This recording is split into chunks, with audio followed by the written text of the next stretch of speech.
একটা সময় ছিল যখন জ্ঞান অর্জনের জন্য পৃথিবীর বিভিন্ন প্রান্ত থেকে মানুষ বাগদাদে আসতো। মুসলিম চিকিৎসকরা চিকিৎসা দিতেন, মুসলিম বিজ্ঞানীরা নতুন নতুন আবিষ্কার করতেন, আর মুসলিম শাসকরা জ্ঞান ও শিক্ষাকে রাষ্ট্রের শক্তি মনে করতেন। কিন্তু আজ আমরা কোথায় দাঁড়িয়ে আছি? কি হারিয়েছি আমরা? আর সবচেয়ে বড় প্রশ্ন, আমরা কি আবার ফিরে দাঁড়াতে পারবো? এক সময় মুসলিম সভ্যতা ছিল বিশ্বের অন্যতম প্রভাবশালী সভ্যতা। বাগদাদে বাইতুল হিকমা, কর্ডোভার বিশ্ববিদ্যালয়, কায়রোর শিক্ষা কেন্দ্র এসব ছিল জ্ঞানের আলোক স্তম্ভ।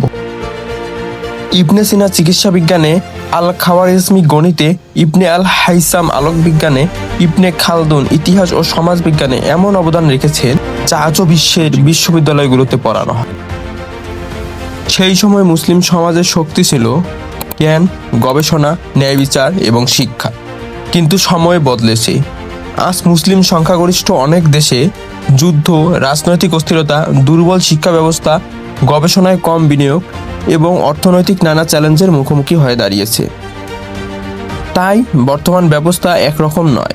ইতিহাস আমাদের একটি প্রশ্ন করে, আমরা কি শুধু অতীতের গৌরব নিয়ে বাঁচব, নাকি সেই গৌরবের মূল কারণগুলোকে আবার জীবিত করব? কারণ স্বর্ণযুগ এসেছিল শুধু শক্তির কারণে নয়, এসেছিল শিক্ষা, গবেষণা, সততা, পরিশ্রম এবং জ্ঞানকে সম্মান করার সংস্কৃতির কারণে। হয়তো আবারও একদিন মুসলিম সমাজ জ্ঞান, বিজ্ঞান ও মানব কল্যাণে বড় অবদান রাখবে।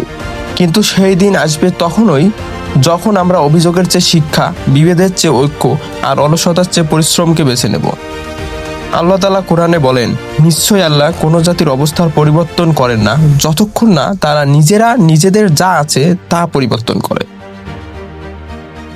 তাই প্রশ্নটি শুধু আমরা কি ছিলাম এটা নয়, প্রশ্নটি আরো বড়, আমরা আগামী প্রজন্মের জন্য কি রেখে যেতে চাই? আপনার মতামত জানাবেন।